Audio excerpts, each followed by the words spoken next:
हर बेटा चेन्नई में काम कर, कुछ नहीं पता मेरे बेटा पे तो खोजी है। क्या हुआ बताइएगा तब ना, बताइए ना कहाँ चला गया।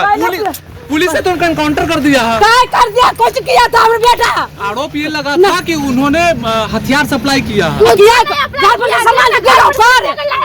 चेन्नई में काम करता था, चेन्नई में काम करता था। क्या काम करते थे राजा? राजा क्या काम करते थे बताइए ना, बताइए बताइए क्या काम कर रहे थे बताइए, क्या काम कर रहे थे? लगाओ तुम लगाओ ना। अरे अभिषेक बना रहे थे आप लोग एक बार बताइए चेन्नई में क्या करते थे। नमस्कार, स्वागत है आपका सिटी पोस्ट लाइव में। मैं हूं मुस्कान। जहां गोपाल खेमका हत्याकांड के मामले में विकास उर्फ राजा की एनकाउंटर हो जाती है, जहां पुलिस जाके उसको पकड़ती है तो वो बैकफायर करता है पुलिस पे और पुलिस के एनकाउंटर में वो मारा जाता है। उसकी मां ने आज सवाल उठाए हैं, कहा है कि ये फर्जी एनकाउंटर है, मेरा बेटा निर्दोष है। अब सवाल यह उठ रहा है कि अगर निर्दोष है तो भागा क्यों, अगर भागा तो फिर पुलिस पे गोली क्यों चलाई। इस पर बातचीत करने के लिए हमारे साथ मौजूद है हमारे संपादक दीपक शर्मा। सर, कितने शरीफ है ये एनकाउंटर और कितना फर्जी था ये एनकाउंटर? देखिए, जो हर माँ के लिए अपना बेटा निर्दोष होता है और विकास उर्फ राजा जो एनकाउंटर में मारा गया है गोपाल खेमका हत्याकांड में, जांच में पुलिस को पता चला कि गोपाल खेमका हत्याकांड में जो हथियार इस्तेमाल हुआ है वो उमेश यादव उर्फ विजय को इसी विकास उर्फ राजा ने दिया था हथियार। और जब उमेश यादव ने विकास उर्फ राजा के बारे में पुलिस को सुराग दिए तो पुलिस माल सलामी थाना क्षेत्र के पिरदमिया में पहुंचती है और वहां विकास उर्फ राजा को पकड़ने की कोशिश करती है। विकास उर्फ राजा पुलिस को देखते ही गोली चलाने लगता है और भागने की कोशिश करता है। पुलिस जवाबी कार्रवाई करती है, फायरिंग करती है, जवाबी फायरिंग करती है और इसमें वो मारा जाता है विकास उर्फ राजा। अब माल सलामी थाना क्षेत्र के पिरदमिया में बड़ी संख्या में लोग इस वक्त जमा हैं। उसकी जो माँ है विकास उर्फ राजा की, वो पहुंची है वहाँ पिरदमिया और वहाँ पर वो पहुँचते ही बेहोश हो गई है।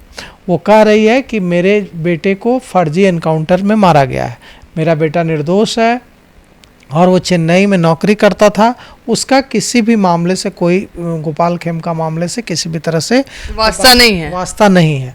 अब सवाल यह उठता है कि पुलिस रिकॉर्ड की माने तो ये जो विकास उर्फ राजा है, ये विकास उर्फ राजा ने यह ऐसा नहीं है कि पहली बार किसी हत्याकांड में उसका नाम जुड़ा है, उसका एक आपराधिक इतिहास रहा है। इससे पहले भी हत्या के मामले में, कई तरह के अपराध के मामले में उसका नाम जुड़ा है। तो अगर वो निर्दोष है तो इस मामले में पुलिस ने फंसा दिया और जो दूसरे मामले उस पर दर्ज हैं वो उसमें किसने फंसा दिया। और अगर वो निर्दोष है तो उसके पास हथियार कहाँ से आया। अगर कोई निर्दोष व्यक्ति को पुलिस पकड़ने जाएगी तो वो पुलिस के सामने सरेंडर करेगा, बात करेगा, बताएगा कि मैं निर्दोष हूँ। वो पुलिस पर गोली तो नहीं चलाएगा। हथियार लेकिन कहाँ से आया निर्दोष के पास? बिल्कुल। और देखिए, जो हथियार पुलिस ने बरामद भी तो कर लिया ना, जो शूटर हुआ क्या कि देखिए, एसएसपी कार्तिकेय शर्मा जो हैं पटना के एसएसपी कार्तिकेय शर्मा ने पूरे विस्तार से जानकारी दी है पूरे ये जो जांच हुई गोपाल खेमका हत्याकांड में। इसमें उन्होंने एसएसपी कार्तिकेय शर्मा ने बताया है कि मुहर्रम का समय था, मुहर्रम के दौरान शांति व्यवस्था बनाए रखना पुलिस की एक बड़ी जवाबदेही होती है और इस दौरान हमें गोपाल खेमका हत्याकांड का उद्भेदन करना था। पुलिस एसएसपी कार्तिकेय शर्मा ने बताया है कि पूरी रात वे सोए नहीं हैं, जागते रहे पूरी रात, पूरे दिन काम किया, पूरी रात काम किया, मतलब सोए ही नहीं है कई रातों से। और उन्होंने यह भी कहा कि मैं अकेला ऐसा नहीं हूं जो मैं नहीं सोया हूं, बिहार के जो तमाम जो बड़े पुलिस अधिकारी हैं वो नहीं सोए हैं, तीन रातों से दिन रात काम कर रहा है इन्वेस्टिगेशन की वजह से। और कार्तिकेय शर्मा ने अपने बारे में बताया कि मैं भी नहीं सोया हूँ, क्योंकि एक तरफ मुहर्रम जिसके शांति व्यवस्था बनाए रखना एक बड़ी चुनौती और दूसरी तरफ गोपाल खेमका हत्याकांड की गुत्थी सुलझाने की। अब एक बड़ी सूचना आ रही है सामने, सूचना सुनकर आप दंग रह जाएंगे। यह है कि जब उमेश यादव आ रहा था मारने तो इस दौरान उसके मोबाइल पर फोन आया है। जब वो मार के जा रहा था, जब वो गोली मारकर जा रहा था, इस दौरान भी उसके मोबाइल की लाइट जली है, उस दौरान भी उसके मोबाइल में फोन आया है। और यह फोन किसका है, किसने कॉल किया है, पुलिस गुत्थी सुलझा रही है। और अभी अशोक शाह पर मत रुकिए, अशोक शाह पे मत रुकिए कि अशोक शाह ने पैसा दिया उमेश यादव उर्फ विजय को और विजय ने जाकर गोली मार दी और 2 लाइनर वहां पहले से मौजूद थे। अभी और भी लोग इसमें खुलने वाले हैं राज, अभी बहुत लोग हैं। बहुत लोग हैं अभी। क्या इसमें कोई राजनीति लोग भी हैं, राजनीति से जुड़े हुए लोग भी? एक एमएलसी का नाम सामने आ रहा है जो कि शूटर उमेश यादव जो पटना सिटी का रहने वाला है, उसे उस एमएलसी का संरक्षण हासिल है। लेकिन पुलिस ही खुलासा करे नाम का तो ज़्यादा बेहतर है। आज शाम में प्रेस कॉन्फ्रेंस है, देखिए पुलिस क्या खुलासा करती है। और अगर आज शाम नहीं करेगी तो जब तफ्तीश पूरी होने पर करेगी। लेकिन जनता दल यूनाइटेड ने इसके साथ, पुलिस तो नहीं राजनीतिक बयानबाजी करेगी, लेकिन जनता दल यूनाइटेड के नेताओं ने और भारतीय जनता पार्टी के नेताओं ने संकेत देना शुरू कर दिया है कि शूटर का कनेक्शन राजनीतिक था और विपक्ष के नेताओं से था। सीधे सीधे आरोप भारतीय जनता पार्टी के नेताओं ने और जनता दल यूनाइटेड के नेताओं ने लगा दिए हैं कि ये उमेश यादव को कुछ विपक्ष के जो नेता हैं उनका संरक्षण हासिल था। इसमें एक एमएलसी का भी नाम शामिल आ रहा है, सामने आ रहा है, एमएलसी का नाम भी शामिल है।